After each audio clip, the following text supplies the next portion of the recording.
La la la li, la la la. La la la li, la la la. La la la la la la. La la la li, la la la. La la la. எல்லோருக்கும் வணக்கம். Tamil Nadu AYUSH counselling all India கோட்டாக்கு round 3க்கு உண்டான counselling schedule வந்து release பண்ணியிருக்காங்க. ஆக்சுவலா எதுல வந்து ரிலீஸ் பண்ணியிருக்காங்க அப்படின்னு பார்த்தீங்கன்னா www.tnayushselection.org அஃபிஷியல் வெப்சைட்ல இவங்க வந்து இந்த கவுன்சிலிங் ஷெட்யூல வந்து ரிலீஸ் பண்ணியிருக்காங்க. இதுல வந்து டேட் ஆஃப் அப்கிரேடேஷன் எப்போ நம்ம வந்து அப்கிரேட் பண்ணணும், அந்த சாய்ஸ் ஃபில்லிங், சாய்ஸ் லாக்கிங், அப்புறம் வந்து ரிசல்ட் டேட்டு, அதுக்கப்புறம் பார்த்தீங்கன்னா எப்போ வந்து நம்ம போய் ரிப்போர்ட் பண்ணணும், ப்ரொஃபஷனல் அலாட்மெண்ட் ஆர்டர் வந்து டவுன்லோட் பண்ணணும் அப்படின்னு சொல்லிட்டு எல்லா டீட்டெயில்ஸுமே இவங்க வந்து சொல்லியிருக்காங்க ஆக்சுவலா. ஸோ இந்த ரவுண்ட் 3க்கு உண்டான all India quota counselling schedule வந்து ரிலீஸ் பண்ணியிருக்காங்க. மெஜாரிட்டி ஆஃப் த பீப்புள் வந்து ஸோ வந்து இந்த கவுன்சிலிங்ல பார்ட்டிசிபேட் பண்ணி நீங்க ஆல் இந்தியாவில் உங்களுக்கு பிடிச்ச காலேஜ் போய் ஜாயின் பண்ணணும். ஸோ வந்து சித்தா, ஆயுர்வேதா, ஹோமியோபதி இந்த 3க்கு மட்டும்தான் ஆல் இந்தியா கோட்டா கவுன்சிலிங் வரும்.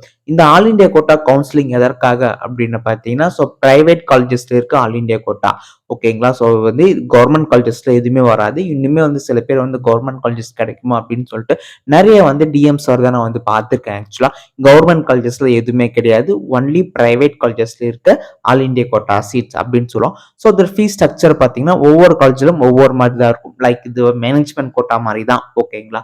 அதனால நாம வந்து ஸோ 2 lakhs வாங்குறாங்க, 2.5 lakhsமே வாங்குறாங்க. அது மட்டும் இல்லாமல் டிபெண்ட்ஸ் அப்பான் தட் காலேஜ். ஒவ்வொரு காலேஜிலும் ஒவ்வொரு மாதிரி ஃபீஸ் ஸ்ட்ரக்சர் வந்து வச்சிருக்காங்க ஆக்சுவலாக சொல்ல போனால். ஸோ அந்த ஃபீஸ் ஸ்ட்ரக்சர் தகுந்த மாதிரி அடுத்த 5 வருஷத்துக்கு இவங்க வந்து வாங்குற மாதிரி இருக்கு. ஸோ இந்த கவுன்சிலிங் ஷெட்யூல யாரெல்லாம் வந்து பார்ட்டிசிபேட் பண்ணணும் அப்படின்னு ஆசைப்படுறீங்க டவுன்லோட் பண்ணி வச்சுக்கோங்க. ஸோ கவுன்சிலிங் இன்னும் நடந்துகிட்டே தான் இருக்கு. அண்ட் தென் வந்து இன்னும் வந்து ரவுண்ட் 4 வந்து இருக்கு, ஸ்டே வேகன்சி ரவுண்டு இருக்கு. ஸோ இந்த ரவுண்டெல்லாம் முடிஞ்சுட்டு அதுக்கப்புறமேட்டு கூட நிறைய பேர் காலேஜஸ் வந்து ஆரம்பிக்கிறதுக்கு சான்சஸ் இருக்கு. ஸோ அதுக்கு முன்னாடியே சில காலேஜஸ்ல ஆரம்பிச்சிருவாங்க ஆக்சுவலா சொல்ல போனா. ஸோ வந்து அப்பதான் வந்து கரெக்டா அந்த கவுன்சிலிங் ஷெட்யூலும் அப்பதான் வந்து அந்த டைம் டேபிள்லாம் கரெக்டா இருக்கும் அப்படின்னு சொல்லிட்டு, ஸோ அடுத்த வருஷம் போறதுக்கு அப்படின்னு சொல்லி ரவுண்ட் 1 ரவுண்ட் 2ல சீட் கிடைக்காதவங்க ஸோ மேபி உங்களுக்கு வந்து சான்சஸ் அதிகமாகவே இருக்கு ரவுண்ட் 3ல வந்து சீட்ஸ் கிடைக்க. மினிமம் மார்க் இருந்தாவே போதுங்க ஆக்சுவலா சொல்ல போனா. ஸோ பாஸ் மார்க் நீட்ல வந்து 113 மார்க் எடுத்தா வந்து பாஸ் மார்க். ஸோ அந்த மார்க்குக்கெல்லாம் வந்து சீட் வந்து நிறைய பேருக்கு வந்து கிடைச்சிருக்கு. So don't worry about it. So all India கோட்டால உங்களுக்கு வந்து சீட்ஸ் வேணும், பர்டிகுலர் காலேஜ்ல எனக்கு வந்து ஆல் இண்டியா கோட்டால சீட்ஸ் வேணும் அப்படின்னு ஆசைப்பட்டீங்கன்னா தாராளமா நீங்க வந்து இதுக்கு வந்து அப்ளை பண்ணி அண்ட் தென் வந்து உங்க சீட்ஸை நீங்க கெயின் பண்ணலாம். And then never give up நான் வந்து சொல்லுவேன் ஆக்சுவலா சொல்ல போனா. ஸோ ஸ்டே வேகன்சி இந்த வரைக்குமே நம்மளால வந்து போராட முடியும் அப்படின்னு சொன்னா கண்டிப்பா வந்து உங்களுக்கு வந்து சீட்ஸ் வந்து கிடைக்கும்.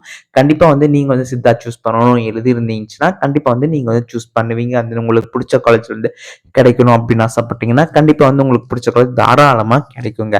ஓகேவா, டோன்ட் வரி அபவுட் இட். இந்த கவுன்சிலிங் கடைசி வரைக்குமே ஆக்சுவலா நீங்க வந்து கெயின் பண்ணி கரெக்டான சாய்ஸ் ஃபில், சாய்ஸ் லாக் போட்டுன்னும் போது கரெக்டாக உங்களுக்கு வந்து கிடைக்கும் ஆக்சுவலாக சொல்ல போனால். ஸோ வந்து வேகன்சி பொசிஷனை வச்சு பார்க்கும்போது, ஓகேங்களா. ஸோ ஒரு ரவுண்ட் 3லேயே வந்து நான் வெளியே வந்துடுறேன், போதும் என்னால் முடியல, எனக்கு சீட் கிடைக்காது அப்படின்னு சொல்லிட்டு நான் கிவ் அப் பண்ணுறது. அண்ட் தென் வந்து ஸ்டே வேகன்சி ரவுண்டுக்கு முன்னாடி வந்து கிவ் அப் பண்ணுறது, ரவுண்ட் 2ல கிவ் அப் பண்ணுறது.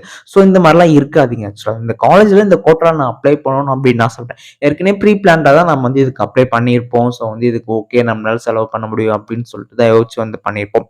ஸோ நடுவுலயே போறது வந்து ஆக்சுவலா ஒரு நல்ல ஒரு பிஹேவியர் இல்லைன்னு தான் நான் வந்து சொல்லுவேன். ஸோ இன்னும் கடைசி வரைக்கும் என்ன இருக்கு, நமக்கு கிடைக்குமா கிடைக்காதா அப்படின்னு சொல்லிட்டு நின்று பார்க்கறதால நம்மளோட தைரியமே இருக்கு. So be confidence. So medico ஆக போறீங்க, கண்டிப்பா வந்து கான்ஃபிடென்ஸுங்கிறது ரொம்ப ரொம்ப ரொம்ப வாழ்க்கையில ரொம்ப முக்கியம். ஸோ வந்து நம்ம வந்து கான்ஃபிடென்ஸ் தான் நம்ம வாழ்க்கையில ரொம்ப ரொம்ப உயர்த்தவும் செய்யும். ஸோ இப்போ இருந்தே கத்துக்கோங்க அந்த கான்ஃபிடென்ஸ் லெவலை. அண்ட் தென் கைஸ் கவுன்சிலிங் ஷெட்யூல்ல என்னென்ன சொல்லியிருக்காங்க வாங்க டீட்டெயில்டா பார்க்கலாம். ஸோ வந்து ரவுண்ட் 3க்கு உண்டான கவுன்சிலிங் ஷெட்யூல் வந்து கொடுத்துருக்காங்க. ஸோ வந்து ஃபார் ஆல் இண்டியா கோட்டாக்கு ஃபார் ரெஜிஸ்ட்ரேஷன் ஃபார் அப்ளிகேஷன் வந்து 13th and then 14th November வந்து சொல்லியிருக்காங்க. அப்புறம் choice filling and then choice locking வந்து 15th and 16th November for round 3. Result எப்போ கொடுக்குறாங்க அப்படின்னு பார்த்தீங்கன்னா 18th நவம்பர் வந்து சொல்லியிருக்காங்க. ஸோ 18th நவம்பரில் கண்டிப்பாக உங்களுக்கு வந்து ஆல் இண்டியா கோட்டாக்கு ரவுண்ட் 3 உண்டான ரிசல்ட்ஸ் வந்து வந்துடும். அப்புறம் பார்த்தீங்கன்னா download of professional allotment order வந்து 19th நவம்பர் 22 நவம்பர் வரைக்கும் நமக்கு வந்து டைம் கொடுத்துருக்காங்க.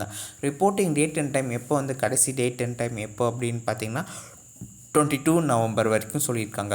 ஸோ ஆல் இண்டியா கோட்டாவில் வந்து ரவுண்ட் 3ல வந்து சீட்ஸ் இருக்கும்போது மேக்ஸிமம் வந்து நம்ம வந்து சீட் கிடச்சிச்சின்னா போய் ஜாயின் பண்ணுற மாதிரி தான் இருக்கும். இல்லாட்டி நம்ம வந்து பெனால்ட்டி பே பண்ணுற மாதிரி இருக்குங்க. ஓகேங்களா? ஸோ இந்த பெனால்ட்டி இஷ்யூஸ்லாம் நான் ஆப்த்தில் வச்சுட்டு choice filling and then choice locking வந்து பண்ணுங்கள். ரொம்ப மேஜராக வந்து இதில் வந்து என்ன சொல்ல வேண்டியது இருக்குது அப்படின்னு பார்த்தீங்கன்னா, ஸோ கான்ஷியஸாக இருங்க. So choice fill choice lock பண்ண வந்து வேகன்சி பொசிஷனை பார்த்து தான் நம்ம வந்து சாய்ஸ் ஃபில்லிங்லாம் பண்ணுற மாதிரி இருக்கும். ஸோ அந்த வேகன்சி பொசிஷனை பார்த்துட்டு நிதானமாக உங்களுக்கு பிடிச்ச காலேஜ் அந்த நீங்கள் அந்த காலேஜில் போய் ஜாயின் பண்ணிவிடுவேன் அப்படின்றது பட்சத்தில் மட்டும் சாய்ஸ் ஃபில் பண்ணுங்கள். சப்போஸ் உங்களுக்கு பிடிக்காத காலேஜில் போய் சாய்ஸ் ஃபில் பண்ணிட்டு நம்ம தேவையில்லாமல் பெனால்ட்டி கட்டுற மாதிரி இருக்கும். ஆக்சுவலாக ஐஐடி காலேஜ் போய் வேண்டாம் வேறப்போ போய் சேர்கிற மாதிரி இருக்கும். ஸோ நமக்கு வந்து ஒரு கம்ஃபர்டபுளாகவே இருக்கவே இருக்காது. அதனால உங்களுக்கு பிடிச்ச காலேஜ் இருந்துச்சுன்னா கண்டிப்பாக ஜாயின் பண்ணுங்கள். இல்லை எனக்கு ஏதாச்சும் சீட் கிடச்சா போதும் அப்படின்னு இருந்துச்சுன்னா தாராளமாக உங்களுக்கு என்னென்ன காலேஜஸ்லாம் இருக்கோ அதில் தாராளமாக வந்து சீட்ஸை வந்து ஃபில் பண்ணுங்கள். அண்ட் தென் வந்து காலேஜஸை வந்து ப்ரிஃபர் பண்ணுங்கள். ஆக்சுவலாக ஸோ இவ்வளோ தான் காய்ஸ் அந்த இன்ஃபர்மேஷன். அந்த இந்த மாதிரி இன்ஃபர்மேஷன் வேணும் சேனலில் மறக்காமல் சப்ஸ்கிரைப் பண்ணிக்கோங்க. That's it. Tata bye by.